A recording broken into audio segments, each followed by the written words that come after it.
Yes. Well, we're here with the World March for Peace and Nonviolence, and we really appreciate the fact that the entire board passed the resolution in favor of the march. And today, only today, we have 3 international marchers that have traveled. They're traveling 99,000 miles and meeting in 100 cities to ask for the elimination of nuclear weapons and the end of war as a way of resolving conflict. So we have Sandro here from Italy, and then Luis from Spain, and Beravi from India. Hi. Yeah, and they were in Berlin to they met with the Nobel Peace Laureates, and were given a charter for a nonviolent world, which we wanted to present to you in gratitude of the sitting having endorsed this World March, because we really appreciate it. So I wanted Beravi to maybe say a few words to you too also. Please. Yeah. This is for you for endorsement of the Charter of Peace and Nonviolence, which was presented to our delegation when we attended the 10th Summit of the Peace Laureates in Berlin. And I think on behalf of all of us present here, the various organizations that have supported the World March here in San Francisco, I'd like to say a warm thank you to endorse the World March and see what best can be done possible in the city along with the people here, once you go through this charter. Thank you very much. Yeah, I appreciate it. thank you. Thank you. I appreciate this. I am. I'm an imposter. I've been accused of so. I'm Ross Mirkarimi. I represent the 5th District, and I can tell you because I know a number of people here. In my early days of activism, in trying to stem the tide of nuclear weaponry and the disarmament movement in the 80s and 90s, I've worked with a number of you. My official welcome to the international delegation that's here, and then to all our Bay Area and California friends that have joined.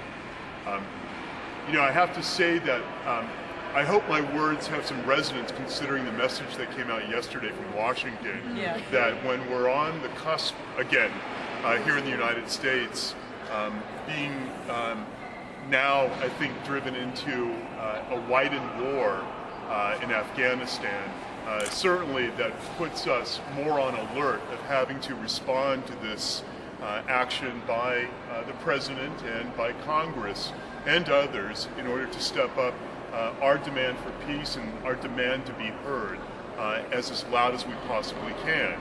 And I know that you all, particularly those who are traveling such great distances, are incredibly committed and steadfast in making sure that Americans hear that demand, and that begins to really trickle up from the grassroots up to Washington, so that they understand that this is the wrong direction.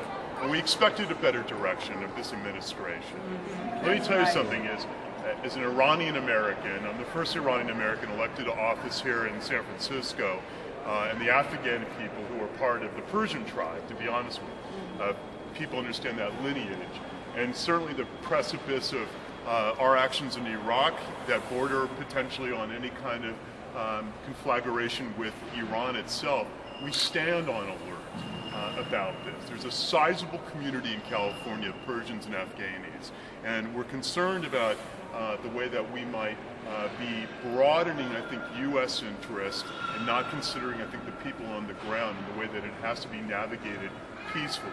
But this isn't also just about, I think, the question of war and hostilities. What is fomenting this is also the degradation of resources.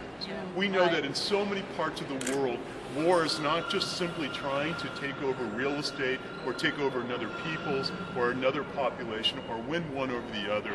But the fact is that next to oil, the greatest war is now about water. It's about finite resources that people are simply completely insufficient in their ability to take care of their own people. They feel the need and the demand to go and certainly through hostility take over somebody else's. And we're not navigating properly through the international protocol and conventions out of the United Nations to understand that the destabilization of the environment is directly linked, of course, to why there is this radiating outward more propensity for war itself. That's why this peace movement couldn't be that much more, I think, right on, and it needs to radiate hardcore. I mean hardcore. And I know people here are non-violence as I was born out of my family and respecting that particular methodology. But when I hear about what's going to happen in Copenhagen about climate change and what's not going to happen out of Copenhagen about climate change, and when I hear about, special interests still having their tentacles, deep into Washington, which affects our international policy, well, sometimes we're just going to have to upgrade our level of response more than just sort of the pacifist way. It means upgrading our level of response. It's how I was taught when I was very young, this man's age and above, and I know that that's in my 7-month-old son. I expect to bring that down to them as well, that we can't afford to let them dictate the terms for us. The environment can't afford it, and other people who are inferior to us by strength or by resources can't afford as well. And that's why I think what you're doing is just so amazing in this holiday spirit, around this season right now. This is what peace means, and this is what peace, of course, unto our fellow humankind and to the environment is what it means to me, and I know what it means to you. So profoundly, on behalf of San Francisco City and County, this isn't just another march walking through. You come in with a particular acute meaning, what resonates with us. Our politics are well known in San Francisco. We've been a bellwether in this city for various causes on social justice and civil liberties.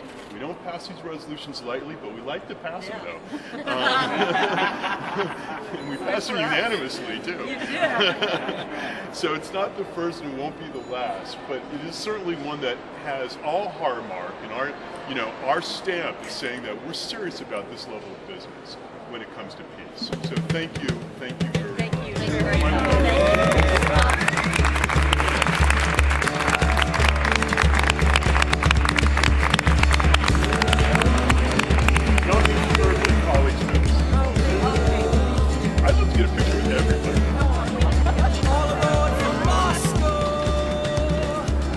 All right, let's hear it for Tibet.